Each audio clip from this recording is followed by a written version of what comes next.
el ser humano está sin comer, puede vivir unos días. Cuando está sin hidratarse, también puede vivir algunos días. Ahora, cuando está sin el oxígeno necesario para respirar, no puede vivir.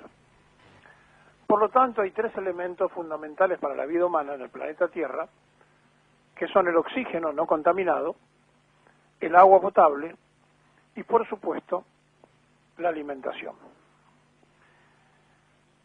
En 50 años largos de periodista, llevo más de 30 hablando de que en el siglo XXI, y lo decíamos el siglo anterior, los problemas centrales del mundo iban a ser por el aire no contaminado, por el agua y por supuesto por la alimentación. Tres cuestiones que la Argentina tiene, pero que como nuestros dirigentes están muy entretenidos en la pequeñez de la politiquería y no estudian el tema geopolítico, parece que le pasara por al lado las cosas elementales y fundamentales de la vida humana.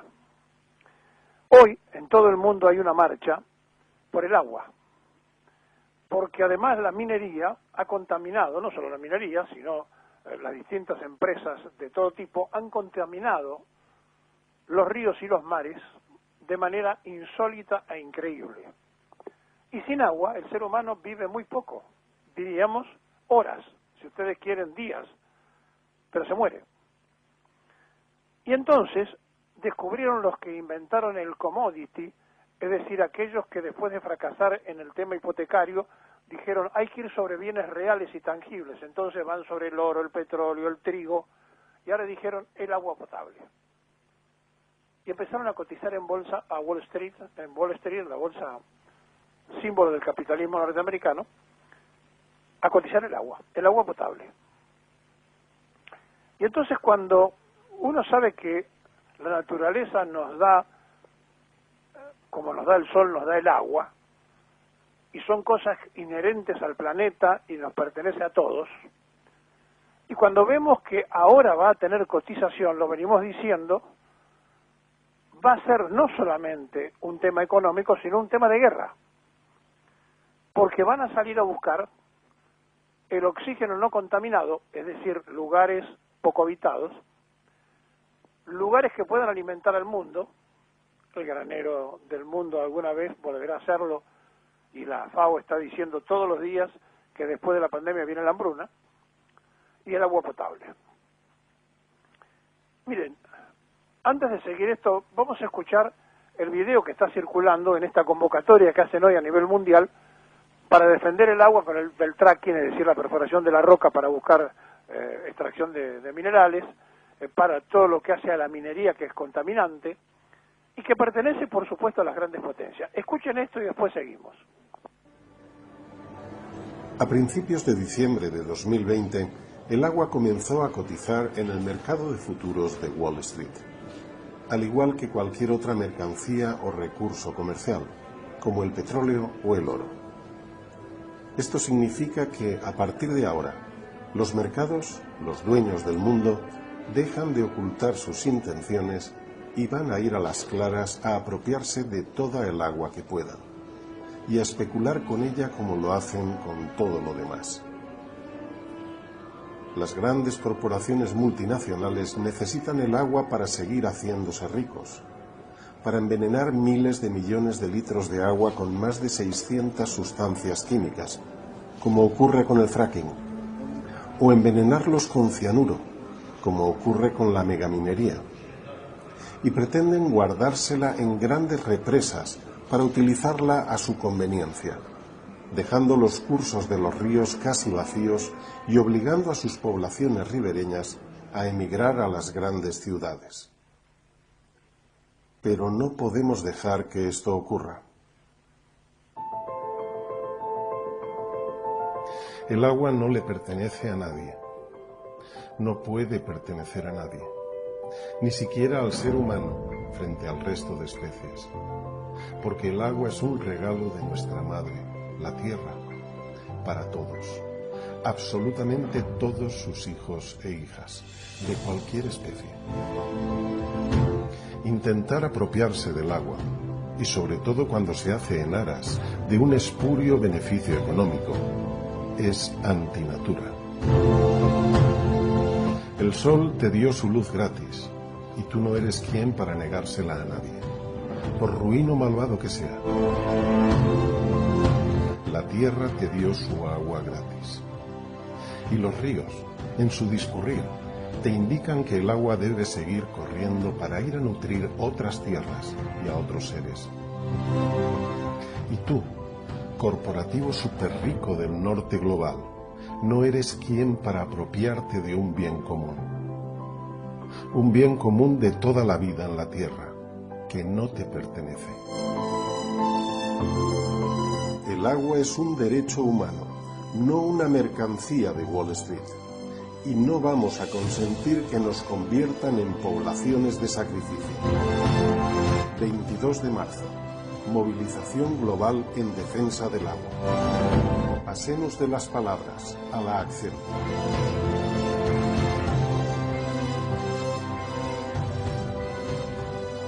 Sí, es cierto que el agua es un bien humano, es un derecho humano.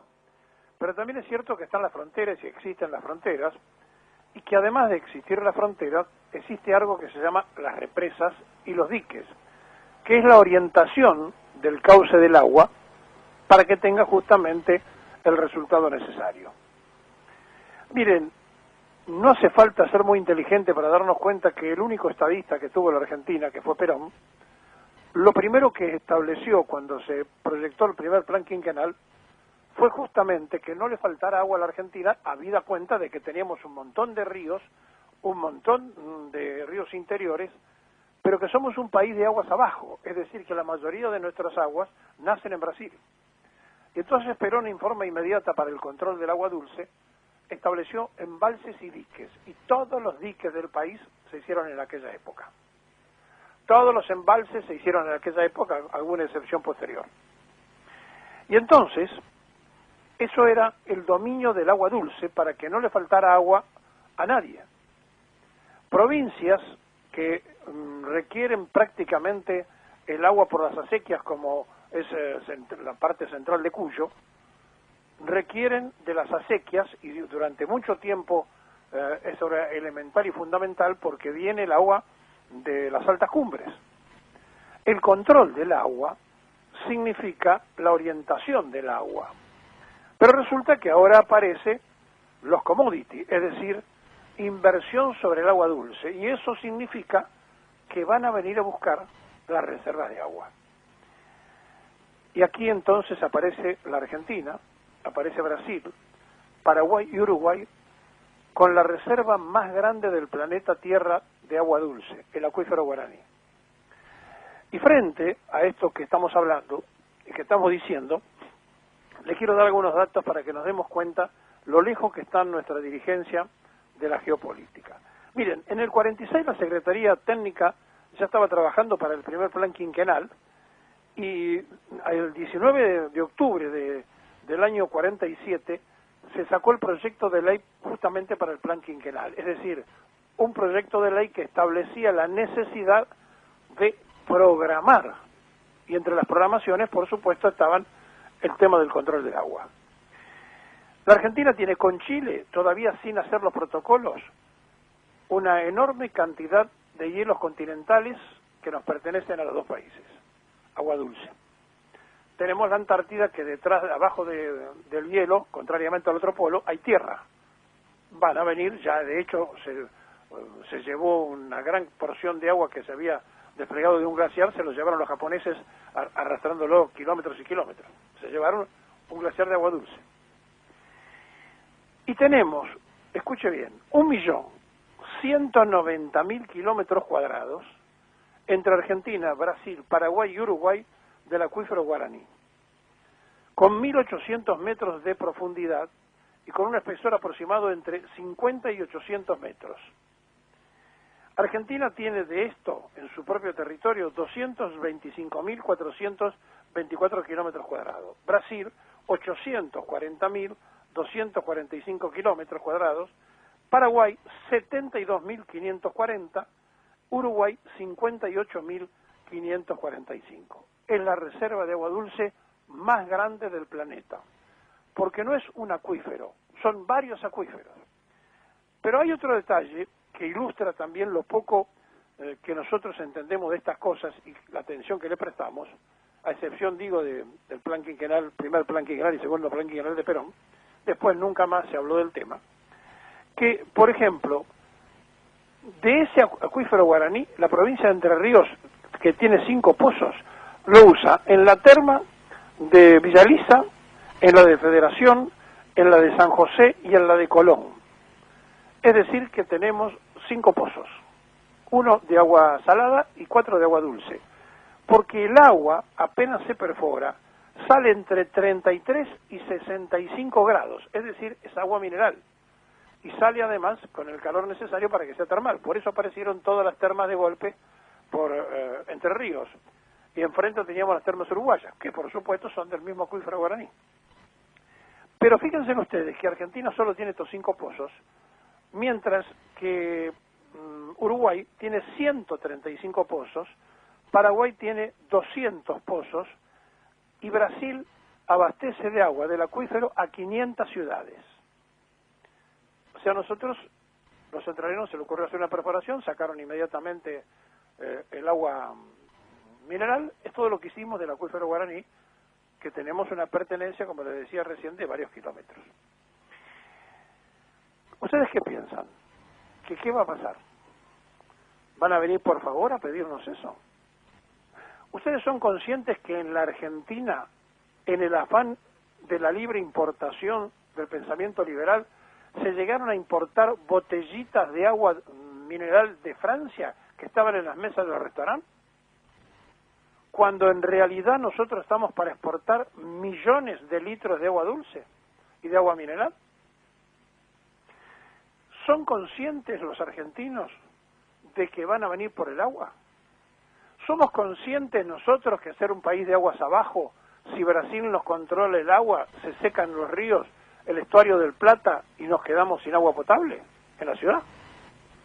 ¿Que no hacemos una sola represa porque no nos da la cabeza para ocuparnos de estas cosas?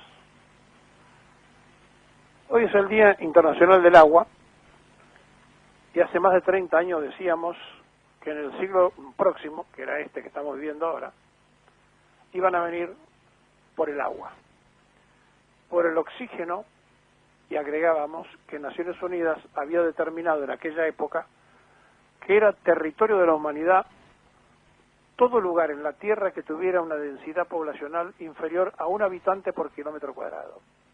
¿Sabe dónde hay menos de 1 habitante por kilómetro cuadrado? En la Patagonia Argentina. Bueno, Naciones Unidas determinó hace más de 30 años que es territorio de la humanidad. Los hielos continentales sin hacer el protocolo. El guaraní sin explotar. Represas y diques ni nos preocupan ni nos ocupamos. Hoy es el Día Mundial del Agua, de la lucha contra el fracking, contra la minería, contra el mal uso del agua. En simultáneo, el 10 de marzo, el Parlamento Europeo tenía que tratar un tema central sobre las cuestiones de pesca. Lo congeló un poco porque ellos tienen sus mares contaminados por la enorme cantidad de redes abandonadas y botellas de plástico descartables, que son toneladas de plástico que envenenan y no permiten el desarrollo pesquero, y por eso, y porque además no hay ningún cuidado, salen de Galicia todos los días buques pesqueros que se vienen a robar la pesca en aguas jurisdiccionales argentinas sin que nosotros hagamos nada. Coreanos, chinos y españoles se llevan todo lo que se les ocurre. No solamente es un día del agua potable, sino también de la riqueza hitícola, que es una consecuencia del mar, para no romper el equilibrio entre los ríos, los mares y los océanos. Un país bicontinental que desde que Perón se le ocurrió pensar en esto, a ningún otro mandatario se le ocurrió hablar del tema. Por eso perdemos tanto el tiempo en la politiquería en lugar de hablar de geopolítica. Día Mundial del Agua. Tome conciencia que van a venir por lo que tenemos.